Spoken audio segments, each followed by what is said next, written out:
YouTube, what's happening? You know, it's your boy Marlon. I'm back again with another video for you guys. How's everybody out there feeling today, man? Hope everybody's feeling good, doing good, filled with energy. Bills are paid up, and if they're not, I hope you're working on it.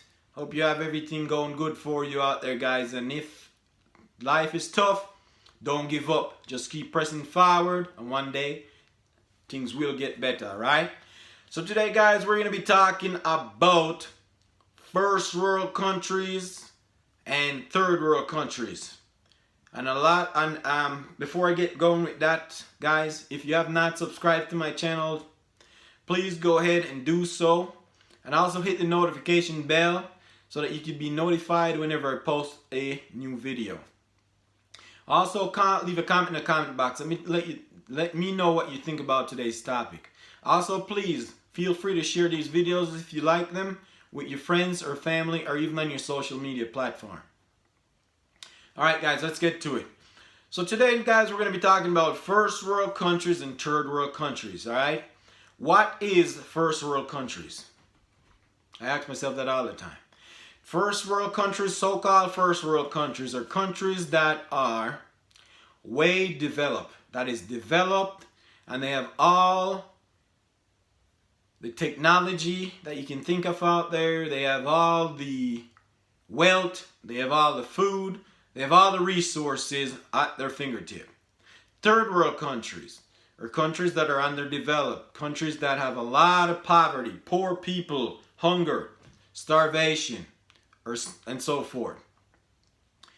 But I'm going to let you know something that you probably know and you probably don't, but I'm going to say it anyway. Do you know that a lot of these countries that call themselves first world countries, a lot of these third world countries are dinner plate to these first world countries? That's right. Because a lot of these so-called third world countries to these so-called first world countries, a lot of these third world countries, they have a lot of resources that were there years ago. Some of the people didn't know how to use up those resources. They didn't have used to it because probably they didn't have the technology, but there was resources that in today's world, that those resources, those people could be living well in their country because they have a lot of resource that other countries would need, that they would have to buy from them. Or they did have the resource but know what it was, but they could not mine it because they did not have the equipment that it need and the technology to do so. So these first world countries, some of them muscled in and go and take the resources for themselves, or they go in under false pretense and take all the resources from these third world countries and bring it back to their countries to better themselves and their people. Why? These other third world countries, they suffer and even go deeper and deeper down into poverty. And sometimes you hear these first world so-called countries will brag and talk bad down on third world countries, not knowing that a lot of the resources that they have today in their society was stripped from these third world countries. A lot of these countries that are called third world countries, they did have a lot of oil, a lot of gold, diamonds in their country. Look at places like Africa. Africa is one of the richest countries on the face of the earth. But still, yet, some places in Africa face hunger today and starvation. Not because they didn't have resources or because they're undermanaged and they didn't have the technology, because a lot of their resources was stripped from them and taken to other countries and to build themselves up or to put on what they already have to make them even have more than they had before. A lot of the diamonds, look at South Africa. South Africa, they have the biggest diamond mine on the face of the earth. And I know that South Africa is a rich country. But there's a lot of people in South Africa that are still struggling. With all the diamond that dug out of South Africa, the money that is valued in today's society could have feed every single mouth in Africa today. And everybody there could be living well off. Don't have to be rich, but you could be living comfortable. But a lot of it was stripped from there and brought to other countries like Places like probably Canada, the US, England. We know that England have stolen more diamonds and golds from the rest of the world than any other country in this world, because they were one of the biggest group of people that used to go around and travel from countries to country and take resources from a lot of other countries. Here in the US, check out Fort Knox. Fort Knox has some of the biggest blocks of gold that you can find out there today in today's world. Where did they get all those golds from? A lot of those golds were mined in other countries and brought to these countries. But yet, these countries that they got all these wealth from is still suffering today. Oil. Look back in Saudi Arabia. There's people in Saudi Arabia that are starving. Look in places like Saudi Arabia, Afghanistan, and many other Middle Eastern countries. They have so much resources, but other countries are taking away their resource. Some countries are over in those areas and saying, okay, we'll provide, making an arrangement with the government and said, we will provide you with our military protection from this other country attacking you, because they're fighting each other for resources or for landmarks. So these other countries, they go over, and what do? They tell the government, I can protect you and your people, and then we can get all the free oil that we need. So a lot of these countries that are based in Afghanistan, Saudi Arabia, and other Middle Eastern countries over the world, and they have soldiers based in these countries for 20, 30 years, and you wonder, why are they still there and there's no war going on among them? And some of these countries are hundreds and thousands of miles away. And you wonder, look how far you are away.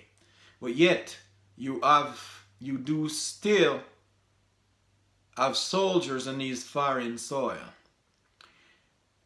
And a lot of the people from these countries, these first world countries, are ignorant about what's going on. They think they're just there to protect terrorist group from developing and so forth. But no, those countries are dinner plate, because that's where they're getting a lot of their resources from. And if they leave, whatever resource they did already got out of these countries, it's resources that you can only get from these countries, that no matter what amount of money you have, if you don't have these resources, the money value nothing. Because if you want to get oil and you have all the money in the world and someone won't sell the oil to you, then your money can't run your vehicle. You need the oil in exchange for your money. So a lot of these countries that are packed jam right now, and we're saying, oh, they're fighting terror group from developing. It's all about resources, but a lot of people still don't know what's going on. So that's what it is, guys. A lot of people that are countries who are struggling today. They have resources and they lost all of it. Say now for some of the other countries who don't have oil, gold, or diamonds. For example, say for a country like Jamaica and other Caribbean countries out there in the world.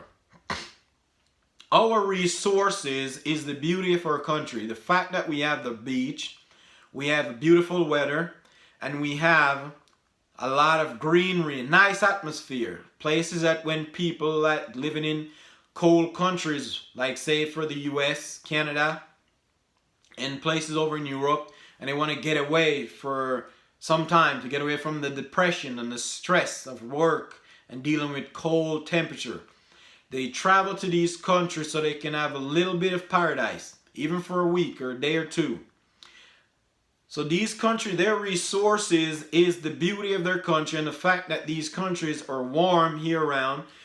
So overseas investors take advantage of that. I'm not blaming them for doing that, but I'm blaming the government of those countries who let them in when they could have been doing it for themselves. And they come in and they put up hotels, and then they get all the resources. Resources what? Other countries are visiting these countries, so they bring money in, they spend money. These hotels ain't cheap. If I go back to my country and I stay at a hotel, me and my wife, we stay at a nice hotel. We're paying up to $2,000 for 8 days to stay at these hotels, all inclusive. Here, fare, again, on the other hand, will run anywhere from $1,700 to $2,000 for traveling back and forth. $1,600, $1,500, $1,400, depending on when you book the trip. So that's the resource that they're getting from these countries. It doesn't have to be diamond, gold, or oil. Every country have resource. So they go out, they put up these hotels, and all the money that the tourists come in, these countries doesn't see any of it, because these other countries that have the hotel, they get all the money and then they end up taking it back to their country. So your country could be seeing 1 million tourists a year, and yet your country is still in poverty. Even the people who are working within the industry, they can't get ahead, and you're wondering how come these people are still so far behind when tourism bringing millions of dollars a year, yet the country is still struggling to stay ahead. Because these overseas investors, when they build these hotels and they make the money, they take the money back home with them. So the country really don't see anything. All they see is the traffic of the tourism come in, and it might be busy, and at the end of the busy season, where's all the money? Where's all the money to show for how busy we were? So that's what I'm talking about. Between third world country and so-called first world country, and resources, and who's the dinner plate to another country. So without third world country, these first world country would not be where they are today. Third world country is what the resources have come from to build a lot of these first world country to get them where they are. Thanks guys for watching. Peace out. Hope you learned something from today's video. If you do, and you'd like to subscribe to my channel as I said earlier, please go ahead and do so. Leave a comment in the comment box. Give me your thought on today's topic.